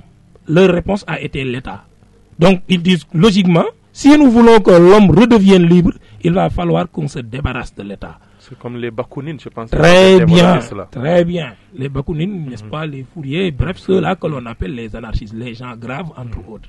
Eh bien, ils disent donc que l'État est là juste pour prolonger la domination d'un groupe d'hommes, un groupuscule, sur d'autres hommes, la population, l'écrasante majorité de la population. Or, la valeur suprême, c'est l'homme lui-même. C'est-à-dire qu'en tant que valeur suprême, rien n'est au-dessus de l'homme. Aucune autorité ne doit s'exercer sur lui. La plupart des anarchistes, et vous le constaterez, c'est des athées. C'est pourquoi ils diront ni Dieu ni maître. Voilà ce que dit Jean Grave. Pas même les lois divines ne doivent être acceptées. Aucune loi ne sera tolérée. Donc il faut supprimer l'État et en supprimant l'État, procéder à l'abrogation de toutes ces lois. On congédie également les juges et les magistrats, on ferme les prisons, on les ouvre, les gens deviennent libres définitivement, on les ferme à jamais. On laisse les hommes s'auto-gouverner. Puisqu'ils disent qu'il faut faire confiance en l'homme. L'homme est suffisamment intelligent pour s'auto-gouverner. Il n'a pas nécessairement besoin d'un chef qui va le diriger, qui va lui donner des ordres, qui va lui imposer des lois. Donc, si nous voulons redevenir libres, eh bien, il n'y a qu'une seule alternative, il n'y a qu'un seul moyen, une seule façon d'agir, c'est d'abattre l'État, de demander aux juges et aux magistrats donc de rester chez eux. Il n'y a plus personne à juger, personne n'est au-dessus de l'autre, il n'y a pas de loi, il n'y a rien. Donc c'est ça l'anarchisme, pour espérer redonner à l'homme sa liberté. Mais le problème avec l'anarchisme, c'est quoi? C'est qu'en supprimant l'État, en abrogeant les lois, eh bien, de l'anarchisme qui est une doctrine politique, on va basculer à l'anarchie, qui est une situation de guerre, de conflit permanent. C'est-à-dire que les anarchistes, leur erreur, c'est qu'ils ont accordé trop de confiance à l'homme. Ils ont oublié que l'homme, généralement, c'est un monstre même. Très bien, et il n'est bon que lorsqu'il y a une sorte d'épée de Damoclès qui pèse sur lui. C'est-à-dire que l'homme, généralement, il n'agit de façon droite, ça c'est la règle générale, il n'agit de façon droite que lorsqu'il sait que, en quittant le bon chemin, eh bien, il sera puni. Mais s'il sait qu'il n'y a aucune force coercitive au-dessus de lui, il a tendance à agir conformément à ses passions. Il va laisser un libre cours à ses passions et généralement ce sera donc des conflits. Donc l'anarchisme sur ce point ne pourra pas être considéré comme étant un salut dans la recherche de la bonne doctrine politique. Donc ni le totalitarisme, encore appelé absolutisme, ni l'anarchisme ne sont viables pour permettre à l'homme d'accéder à la liberté. Je vous avais annoncé 3 doctrines politiques, il ne reste dès lors que la démocratie. Avec la démocratie maintenant, oui. Je rappelle également aux auditeurs que vous suivez la radio Lerel FM 104.6 et vous suivez votre émission La Classe en direct. Et nous sommes aujourd'hui avec M. Jim, donc, qui est professeur au niveau du lycée Malik Sall de Louga. Vous pouvez participer à l'émission en appelant au numéro 77 431 77 78 77 431 77 78. Oui, M. Jim, vous êtes au niveau de la démocratie. Oui, la démocratie. D'abord, la démocratie, si on décortique, selon l'étymologie, démos, qui renvoie à la population, au peuple donc, et kratos, le pouvoir. Donc la démocratie, étymologiquement parlant, c'est le pouvoir du peuple. Ce n'est pas pour rien que certains auront à le définir comme étant le pouvoir du peuple, par le peuple et pour le peuple. C'est le pouvoir du peuple, puisque donc le pouvoir appartient de fait à la population. C'est le pouvoir également par le peuple. Pourquoi? Parce que dans un État démocratique où les règles du jeu sont respectées, quand un tiers, quand je dis un tiers, c'est-à-dire un individu quelconque, quand un tiers détient un pouvoir, quel que soit ce pouvoir-là, ce pouvoir ne lui est pas accordé en raison de sa naissance, en raison de sa force physique, ou de son intelligence, ou de ses richesses, mais ce pouvoir-là lui est accordé parce que le peuple lui a fait confiance. Donc le pouvoir que quelqu'un détient dans un État démocratique, il l'a acquis par le biais du peuple. C'est pourquoi on dit de la démocratie que c'est le pouvoir par le peuple. Pour le peuple maintenant, c'est-à-dire que celui à qui on a confié un quelconque pouvoir, que ce soit, il ne doit jamais commettre l'erreur de l'exercer en son nom, ni au nom de sa famille, ni au nom de ses proches, mais il doit l'exercer pour le peuple. C'est-à-dire que c'est lui qui doit devenir maintenant l'esclave du peuple et non l'inverse. C'est pourquoi quand... Malheureusement, c'est l'inverse. C'est l'inverse. C'est pourquoi d'ailleurs certains ont eu à dénoncer la démocratie pour montrer ses limites. Certains même sont allés jusqu'à dire que la démocratie n'est valable que pour un peuple qui est suffisamment mûr, un peuple où la majorité est composée d'intellectuels. Puisque donc quand nous sommes dans un État démocratique... Je pense que l'autre là avait dit ça aux Africains, le président français, François Mitterrand. Certainement, ça doit être ça. Et à certains égards, en tout cas, c'est justifié. C'est justifié. Bref, dans un État démocratique, le premier principe, c'est la séparation des pouvoirs. Très souvent, d'ailleurs, on dit que cette séparation, nous le devons à un philosophe français du nom de Louis Montesquieu, ce qui est faux. Encore une fois, c'est comme quand on parle du doute cartésien en philosophie. Moi, je dis non, le doute n'appartient pas à René Descartes. Bien avant lui, des penseurs l'avaient théorisé, et c'est dans les livres, il suffit de les consulter. Cette séparation du pouvoir-là, avant même que Louis Montesquieu n'en parle, un philosophe arabe du nom de Ibn Khaldoun l'a déjà théorisé dans son ouvrage Muqaddimat, littéralement traduit, ça donne les fondements. Il dit qu'il n'y a de système démocratique que lorsqu'on assiste à une séparation des trois pouvoirs. Que donc le pouvoir exécutif, on peut le donner au chef, mais le pouvoir législatif doit rester entre les mains du peuple, qui l'exerce par l'entremise de ces élus que l'on appelle les députés. Nous allons prendre une petite pause pour faire passer une publicité et revenir à l'antenne. Il faut vaincre la peur dans tous les moments, le souvenir de ma solitude. Ok, merci donc Monsieur Jim. Donc on reprend l'antenne. Donc vous pouvez participer à l'émission en appelant au 77 431 77 78. Donc je pense que le temps est un peu court. Malheureusement on ne pourra pas épuiser toutes les questions qui nous ont été posées. Donc Monsieur Jim, vous pouvez continuer. On est sur ce qu'on appelle la démocratie. Vous avez dit c'est très bien. Le pouvoir du peuple par le peuple et pour le peuple. Oui, très bien. Alors j'en étais d'ailleurs aux différents pouvoirs, les trois pouvoirs qu'on devait séparer. L'erreur que l'on commet très souvent, avec nous, surtout les démocraties africaines, c'est qu'on prend tous les trois pouvoirs, ou en tout cas les 2,5, on les confie à un tiers. C'est ce qui se passe même ici chez nous. C'est pourquoi les chefs d'État, ils sont très forts. Trop forts même au point d'écraser les populations, et dans leur passage, l'opposition, il n'y a rien contre l'exercice de leur pouvoir. Finalement, la démocratie n'est que de nom. Mais dans les faits, on vire petit à petit vers des régimes totalitaires. N'est-ce pas? C'est même à peu près le cas chez nous. Oui, bien sûr. Je disais donc que le pouvoir législatif, si nous voulons que l'État fonctionne normalement, et ce, de façon démocratique, il faut que le pouvoir législatif reste entre les mains du peuple qui l'exerce par les députés. Donc les députés, c'est pourquoi on dit d'eux qu'ils sont les représentants du peuple. Alors le troisième pouvoir maintenant, c'est ce qu'on appelle le pouvoir judiciaire. Il est détenu par les juges et les magistrats avec pour principal rôle de dire le droit, de rappeler ce que la loi veut, là où, n'est-ce pas, donc le besoin se fait sentir. Voilà donc les trois pouvoirs qui composent essentiellement, en tout cas, un État démocratique. Et comme l'ont dit les penseurs, Ibn Khaldoun d'abord, ensuite repris par Louis Montesquieu, le français, eh bien, il n'y a véritablement de démocratie que lorsqu'il y a séparation de ces trois pouvoirs-là. Alors ici maintenant, l'individu, vous le constaterez vous-même, il va devenir libre. D'ailleurs, rien que la définition du mot démocratie le confirme. On a dit que c'est le pouvoir du peuple. Donc le pouvoir est exercé en réalité par le peuple. Il est détenu par le peuple. Le chef, il n'est là que pour très rapidement, nous allons rebondir, M. Jim, je ne vous coupe pas, sur la question de Mohamed Sarr. Donc il a dit que l'État est-il le garant ou l'ennemi de la liberté de l'homme? Oui, donc, ce sujet-ci, ici, on avait à l'aborder. Dans un sujet de dissertation, je dirais que c'est un sujet dont l'interrogation est partielle. L'État est-il le garant ou l'ennemi de la liberté humaine?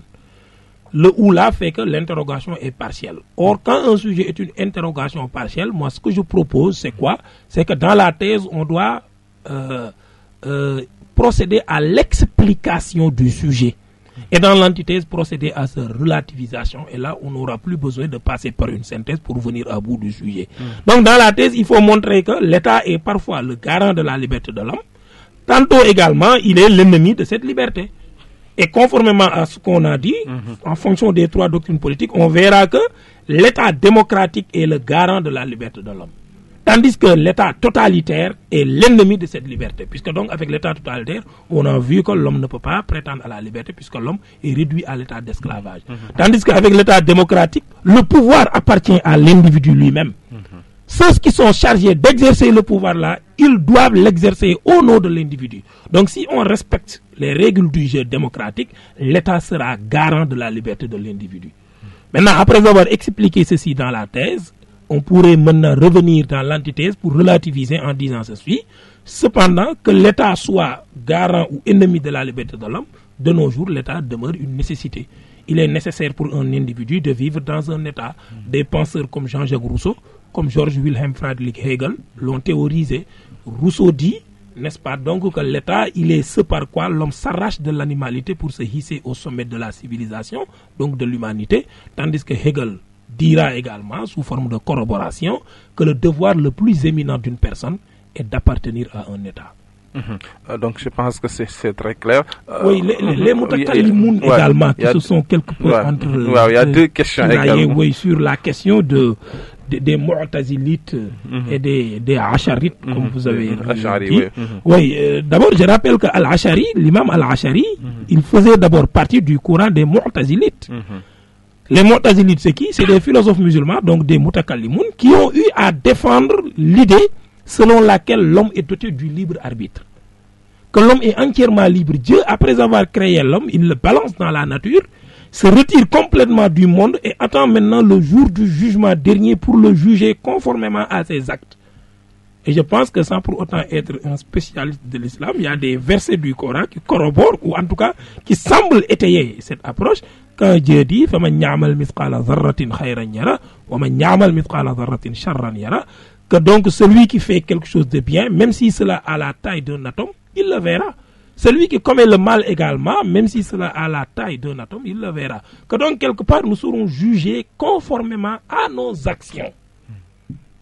D'autres versets également le disent. In ahsantum ahsantum li anfusikum wa in asatum falaha. N'est-ce pas? Donc celui qui fait le bien ne le fait que pour lui-même. Quiconque commet le mal le commet à son propre détriment.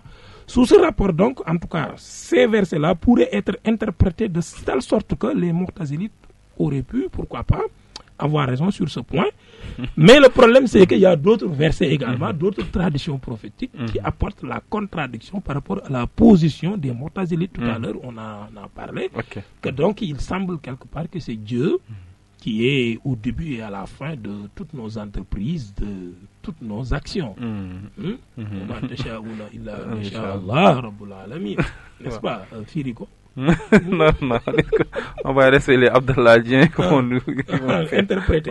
Très bien, en tout cas, dans tous les cas, cela pose problème, mais pour essayer d'arbitrer modestement, moi je dirais que tous les deux peuvent avoir raison.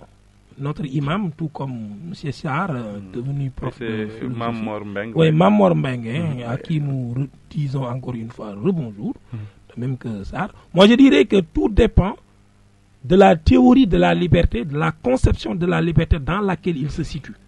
Je pense que si on s'enferme dans la théorie du libre arbitre, il sera difficile de dire qu'un musulman est libre. Puisque donc, avec la théorie du libre arbitre, qu'est-ce qui est dit? On dit qu'être libre, c'est faire ce qu'on veut. Or, un musulman, il ne lui appartient pas de faire ce qu'il veut. Donc, si on le juge par rapport à cela, puisque donc le musulman, c'est pas celui qui fait ce qu'il veut, mais c'est celui qui fait ce que son Dieu veut. C'est ça qui est salutaire pour lui. Maintenant, si on sort de la définition du libre arbitre pour se placer dans l'autre conception de la liberté comme acte réfléchi, le musulman pourrait prétendre à la liberté. Pourquoi? Parce que ici, avec la liberté comme acte réfléchi, on dit il faut se conformer aux exigences de la raison, mais également il faut faire ce que la loi veut. L'islam, c'est une religion avec ses propres lois. L'islam, c'est également une religion intelligente. C'est vrai que tout n'est pas forcément rationnel, mais la raison a une part très importante dans cette religion qui est l'islam. Si bien donc que le musulman qui se conforme à sa raison, qui respecte également les préceptes, c'est-à-dire les lois de sa religion, peut être libre. Je vous donne un exemple. Quand Dieu nous recommande, aux musulmans de se mettre au lit au plus tard à 22 heures, mais le musulman qui se conforme à cette législation, à cette loi-là, ça, non seulement au-delà du fait que la religion l'a recommandé, mais la raison également corrobore une telle loi. Puisque donc celui qui se met régulièrement au lit à 22 heures, il dort bien, il dort toute la nuit. À 6 heures du matin au plus tard, il se réveille, il est très en forme. Ses 8 heures de sommeil quotidiennes, n'est-ce pas, donc sont déjà accomplies. S'il se rend au travail, il fait des performances. S'il est un élève également, il a l'esprit très éveillé, très prêt, en tout cas, l'esprit prêt à accueillir, n'est-ce pas, donc les leçons que ces différents professeurs vont essayer de distiller. Merci, M. Jim. Il nous reste pratiquement 8 minutes. Nous allons rapidement vous poser 2 sujets qu'on va vous proposer. Peut-être vous allez expliquer, peut-être pour permettre aux élèves de savoir comment traiter cela s'ils sont... peut-être qu'ils auront la chance d'être devant ces sujets-là. Le premier, c'est quand l'État... Excusez, on va prendre... Oui, assalamu alaikum. Oui, maaleykum salam. Le nom et vous appelez d'où? À Louga, c'est Pape Matar Fall. Pape Matar? Pape Matar Fall, ancien élève de lycée Ngidile. Oui, Pape Matar Fall, vous allez bien? Ça va, alhamdulillah. Masha'Allah. Je salue cette émission. Merci. Et je salue M. Jim aussi, je le remercie. Ok, il vous entend. Masha'Allah, li mu def moom wax dëgg yàlla kontaan nañ ci trop. Léegi fii la ëpp yàlla na yàlla kontaan. C'était, voilà, donc c'était juste, je voulais apporter quelque chose. Allez-y. Donc, d'après M. Jim, je comprends bien qu'il manque au totalitarisme et aux anarchistes ce qu'on appelle le bonheur synonyme de liberté. Donc, et ce manquement se retrouve sur la démocratie. Donc, par là, je comprends que par la démocratie, donc l'homme est libre. Parce que dans la démocratie, on suit notre raison. Parce que en suivant nos raisons justes, on suit les lois établies par la société, et la société, c'est nous. Donc, par là, nous comprenons que la liberté dépend de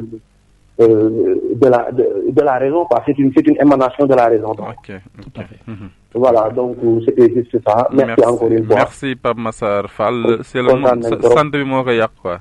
Fall bi. Ah non, vous Fall Yaram. Merci, ok. Voilà, merci, monsieur Fall.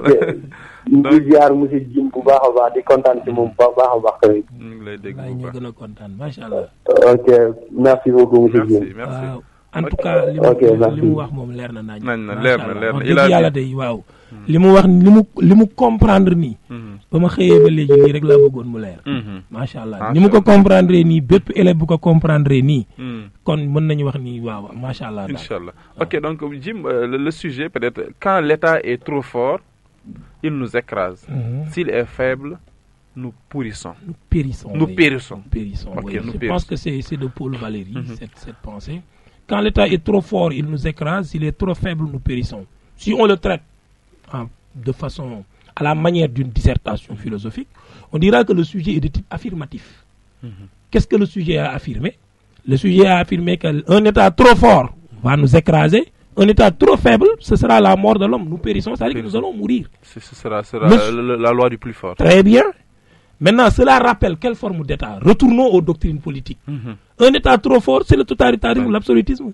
Un État qui est tellement faible que les gens vont périr, c'est l'anarchisme. Très bien. Donc, avec le totalitarisme et l'anarchisme, on règle le problème de la thèse, puisque le sujet étant de type affirmatif, dans la thèse, on va procéder à la validation de l'affirmation. C'est-à-dire ce qu'on appelle un appui du sujet. Donc, en passant par le totalitarisme, encore après l'absolutisme, où l'État était très fort au point d'écraser les individus pour en faire des sujets, donc des esclaves, là, on voit que l'État trop fort nous écrase, comme dit Paul Valéry dans l'affirmation.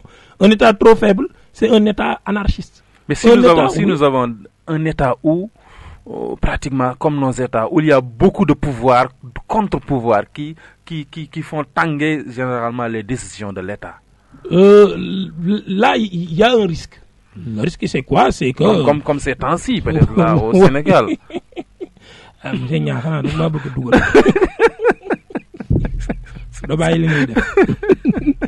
Oui, c'est vrai que dans certaines situations, et c'est pourquoi d'ailleurs peut-être beaucoup ont aimé le discours du président M. Sall, Macky, n'est-ce pas? Donc, puisque pour une des rares fois, il s'est manifesté comme étant l'autorité suprême, n'est-ce pas? Donc, se plaçant au-dessus de toutes sortes de contre-pouvoirs. Et cela a le mérite quand même de remettre chaque chose et chaque pouvoir à sa véritable place. Sur ce point, c'est bien. Maintenant, vous me laissez tranquillement continuer mon raisonnement dans la dissertation. Et ce serait bien ainsi. Je disais donc, voilà la phase de validation, donc ce qu'on pourrait appeler la thèse, n'est-ce pas? Maintenant, vous savez, le sujet dans son affirmation, il a dit ce que ne doit pas être un État. Le sujet, ce qu'il a affirmé, il a dit ce que ne doit pas être un État. Pour le sujet, un État ne doit être ni trop fort, ni trop faible. Pourquoi? Il l'a justifié. Dans la thèse, on n'a fait qu'appuyer, corroborer, justifier. Donc, le sujet a dit qu'un État trop fort va nous écraser, un État trop faible va provoquer la mort. Ce sera la guerre civile, c'est l'anarchisme. Maintenant, puisque le sujet nous a dit ce qu'un État ne doit pas être, eh bien, il nous appartient dans l'antithèse de dire ce qu'un État doit être. Et qu'un État doit être de type démocratique. Donc, c'est très clair. Donc, les élèves, donc, je rappelle également, cette émission, on pouvait également suivre cela, je pense, sur Kolota TV. Kolota TV et peut-être donc, et le deuxième sujet, c'est ce qu'on appelle la liberté suit les lois, elle règne et disparaît avec elle. Je pense que c'est ça. Oui, c'est un des sujets qui a été proposé au bac il y a quelques 4 ou 5 ans, mais je pense que c'était en série S. Mais c'est un sujet qu'on peut proposer également en L, puisque c'est dans le programme. Je répète cela. Oui, le sujet. La liberté suit les lois, elle règne et disparaît avec elle. Très bien. Un sujet de type affirmatif. Si on le traite à la manière des dissertations en terminale, on dira dans la thèse, on va appuyer le sujet et dans l'antithèse, on relativise. Mais qu'est-ce que le sujet a dit sous forme d'affirmation? Il dit que la liberté suit les lois. C'est-à-dire la liberté dépend des lois. Elle règne. Elle, c'est la liberté qui règne. Et disparaît avec elle. Cette fois-ci, elle, ça doit se terminer par S. Ce dernier, elle remplace les lois. Donc la liberté est fonction, c'est-à-dire qu'elle est tributaire, c'est-à-dire qu'elle est dépendante des lois. Là où il y a des lois, il y aura liberté. Et le jour où les lois disparaîtront, la liberté également s'en ira. Cela rappelle Jean-Jacques Rousseau, tout à l'heure on l'a dit, point de liberté sans la loi. Cela rappelle également le père Henri Lacordaire. Entre le fort et le faible, c'est la loi qui libère et la liberté qui opprime. Donc ça veut dire quoi? Si nous voulons valider la thèse, si nous voulons appuyer donc ce sujet, on dira tout simplement que dans un État ou dans une société, si nous voulons qu'il y ait liberté, eh bien, il nous faut faire des lois et surtout de bonnes lois. Et Jean-Jacques Rousseau nous avait donné la solution. Il nous avait dit qu'au fondement d'une bonne société, il faut qu'il y ait de bonnes lois. Et pour qu'il y ait de bonnes lois, il faut que celles-ci, c'est-à-dire les lois, soient l'expression de la volonté générale. La volonté générale, c'est-à-dire ce que chaque individu veut lorsqu'il supprime ses intérêts personnels. Donc ici, après avoir montré la relation étroite qu'il y a entre liberté et loi, pour montrer que la liberté dépend des lois, dans l'antithèse maintenant, il va falloir s'interroger sur le caractère bon ou pas des lois. Puisque donc le sujet n'a fait que dire que la liberté dépend des lois. On serait en droit de lui dire, mais de quelles lois s'agit-il? Et si les lois sont mauvaises? Si les lois sont mauvaises, il n'y aura plus de liberté. Souviens-toi que dans l'État totalitaire, il y a des lois, les gens suivent les lois, se conforment à ces lois-là et finissent par tomber dans l'esclavage, dans l'état de servitude. Également sur le contrat social de Hobbes également. Oui, de Hobbes, très bien. C'est la même chose, puisque donc Hobbes est un totalitaire. C'est un absolutiste. Il considère que le chef doit être à l'image du Léviathan, c'est-à-dire qu'il doit être très fort. Et le chef, chez lui, Hobbes, il dit dans le Décivé, un autre ouvrage, que le chef n'est même pas comptable devant ses sujets. Les populations, c'est des sujets. Il est le seul à être libre. Il dit que le chef n'est comptable que devant Dieu. Or, Dieu n'est pas de ce monde. Ça veut dire qu'il donne carte blanche, il donne licence au chef à faire donc tout ce qu'il veut. Donc, seul le chef est libre, les populations. Mais monsieur Jim, peut-être là, je vais un peu vous taquiner un peu. Vous avez parlé de trois différentes doctrines, le totalitarisme, l'anarchisme, la démocratie et l'État islamique. Oui. Oui, l'État islamique. Vous savez, tout dépend peut-être de quelle forme d'islam, puisque on va appliquer dans un État islamique, s'il s'agit de l'islam, puisque d'un pays à un autre, vous savez, les islams, entre guillemets, varient. Non, l'islam originel, c'est l'islam originel. Oui, mais vous savez, ces différentes branches-là, chacune d'entre elles revendique l'islam originel, sans pour autant... Non, c'est-à-dire si on prenait par exemple l'État islamique du temps du prophète, par exemple. Du temps du prophète Mohammed, paix et salut sur lui. Oui, on pourrait considérer le chef comme étant quelqu'un de fort, mais sa force, bien entendu, il ne va pas l'exercer au point d'écraser les populations qui sont réduites à l'état de sujet. Non, en tout cas, ce ne serait pas un totalitarisme au sens obésien du terme, ou en tout cas tel que les doctrines, les conceptions, les théories philosophiques ont eu à l'élaborer. Mais en tout cas, l'islam, si on l'applique selon le temps, n'est-ce pas, donc du prophète, je pense bien, et c'est pas parce que je suis musulman que je le dis, peut-être que les choses iraient mieux. Pourquoi ne pas essayer? Maintenant, le problème, c'est que c'est pas en phase avec la constitution qui est la norme mère. Ok. Monsieur Jim, vous terminez par quoi? Malheureusement, nous sommes rattrapés par l'heure. Je terminerai par dire aux élèves courage, patience, les choses iront mieux, Inch'Allah, très prochainement. Vous remerciez madame? Oui, je dis merci à madame. Oui. Oui, merci également à tout le monde. Madame, c'était votre ancienne élève. Oui, effectivement. Donc, merci donc à tous les auditeurs de la radio LRL FM 104.6. Vous suivez votre émission, donc la classe en direct, donc qui passe tous les jours de 11h à 13h. Vous pouvez suivre également cette émission sur la page Facebook de l'RL FM, l'RL L-E-E-R-A-L, mais également sur sa chaîne YouTube, l'RL FM. Et vous pouvez suivre également ce soir également sur Kolota TV. Donc merci et on vous donne rendez-vous demain, Inch'Allah, à la même heure. Allah, Allah, wa Habib Allah.